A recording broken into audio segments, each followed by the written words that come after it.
misty mountains cold, to dungeons deep and caverns old, we must away ere break of day to claim our long forgotten gold. Aye, JanitorJoey here, at your service. But first, let me ditch the beard. That's much better.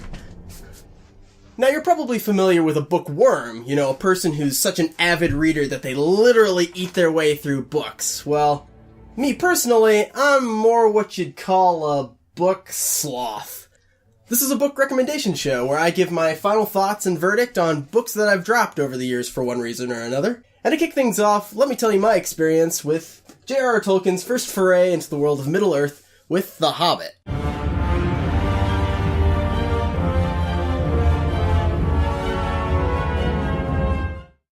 Now, my unexpected journey with The Hobbit begins in 2006 in October, when my family moved to Washington State from the Midwest. And in the process of making friends, I gladly joined a group of kids called the Tolkienists, which basically amounted to a bunch of 8th graders walking around school during lunch, chanting with their hoodies up a bunch of passages from mostly Fellowship of the Rings, but I still remember this one from heart. And I'm gonna forget it now. 3 rings for the elven kings under the sky, 7 for the dwarf lords in their halls of stone, 9 for mortal men doomed to die, 1 for the Dark Lord on his dark throne, in the land of Mordor where the shadows lie, 1 ring to rule them all, 1 ring to find them, 1 ring to bring them all, and in the darkness bind them in the land of Mordor where the shadows lie.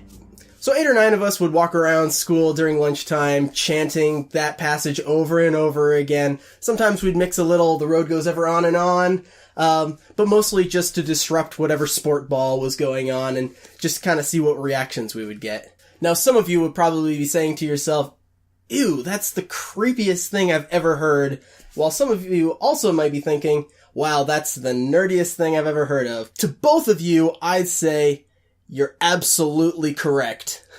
This all culminated about a week later in what would come to be known as the South End Starbucks standoff of '06. So around 20 Tolkienists and Tolkien supporters gathered at the QFC outside of our middle school, and we launched a series of processions on the next-door Starbucks where all the cool kids hung out. And it quickly escalated from jeers and insults to a full-on food fight in the parking lot. The group was disbanded about a week later, and I just kind of lost interest in finishing the story until a couple weeks ago. Now, I mention all this because I want Book Sloth to be a show about my personal experience and what interested me about reading when I was a kid, and why I don't finish a lot of books now. Because for me, The Hobbit was kind of part of a fad, and I always assumed that the writing would be inaccessible to me. Now, I grew up with the Peter Jackson's trilogy of films and was super satisfied with everything that happened in those, and I thought that was enough. But it wasn't until the Hobbit trilogy came out that I started to reassess and want to go back and see how faithfully the books were to the movie. And to my surprise, the first movie in the trilogy is incredibly faithful to the source material, albeit with some much-needed juice in the action department.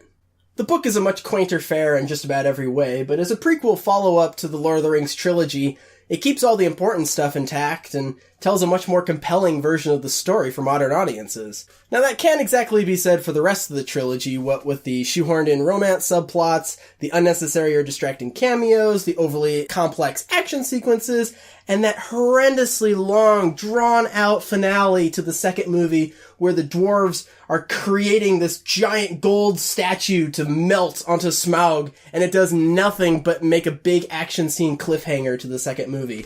But I don't want this to be a movie review, and I don't even really want it to be a book review.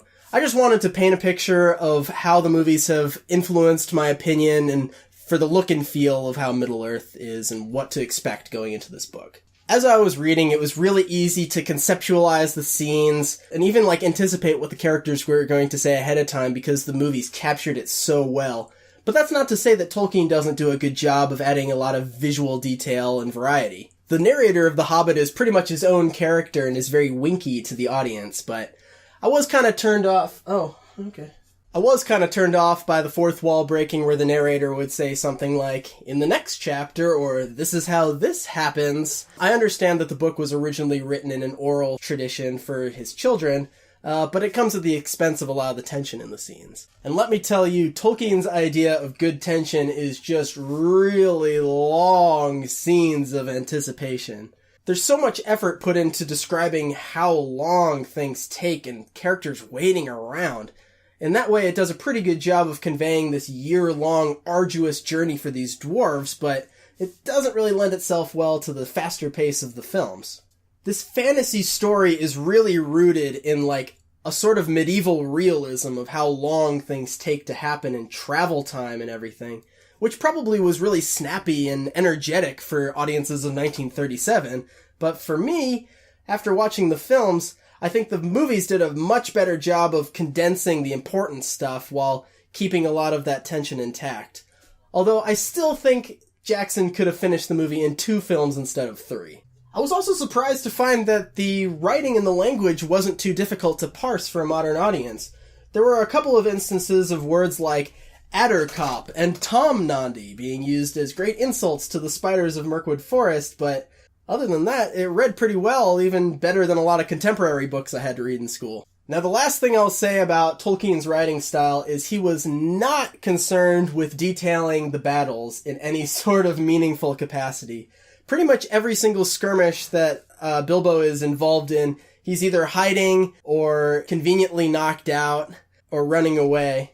There's such a beautifully detailed account of the riddle battle between Gollum and Bilbo and the escape from the Goblin Caves, but the Battle of the Five Armies takes 6 pages, and then Bilbo gets conked on the head and misses the whole fight.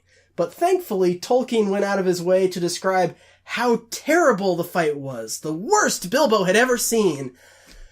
Yeah, real descriptive. Now, for all the overkill Peter Jackson does, he at least knows how to direct an interesting fight.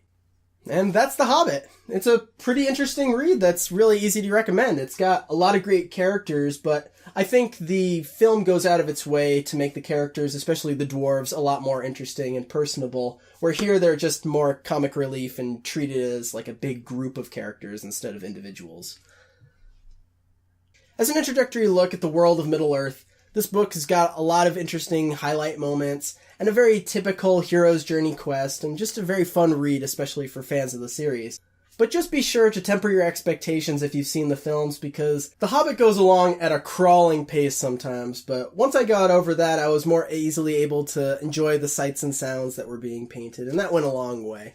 An easy book to recommend for fans of the franchise, and gives an interesting insight into the beginnings of such a massive world.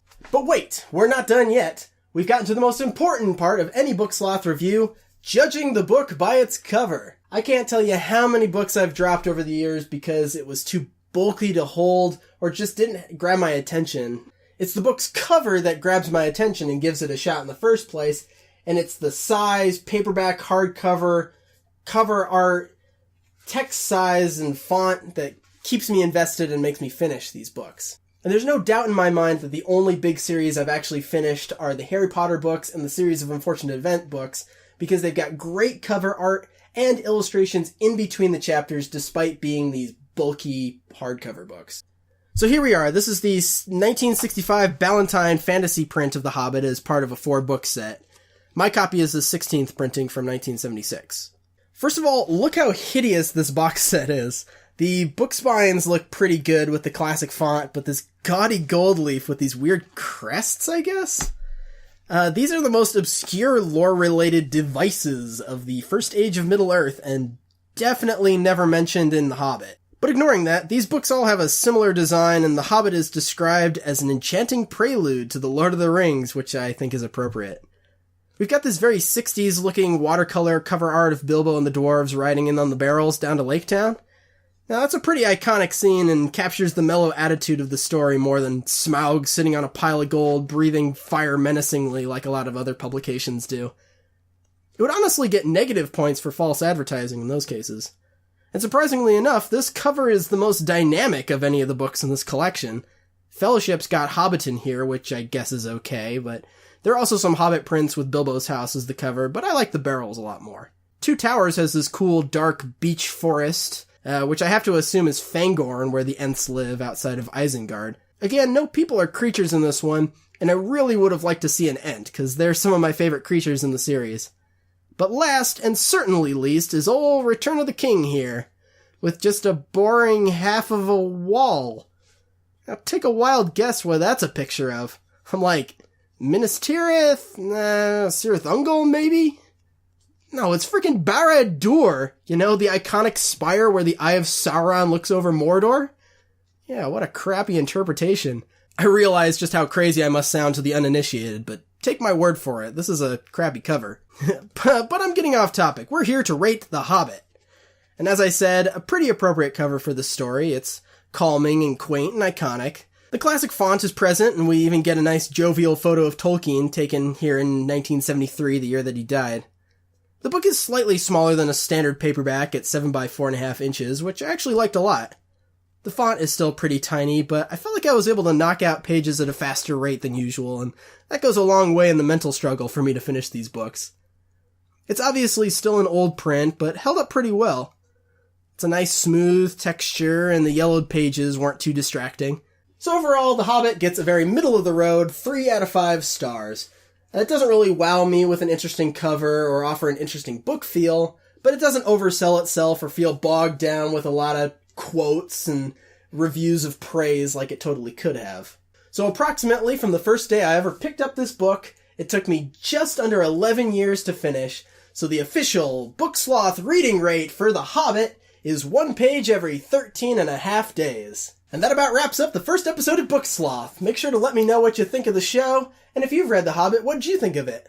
And I'll be back with another book eventually.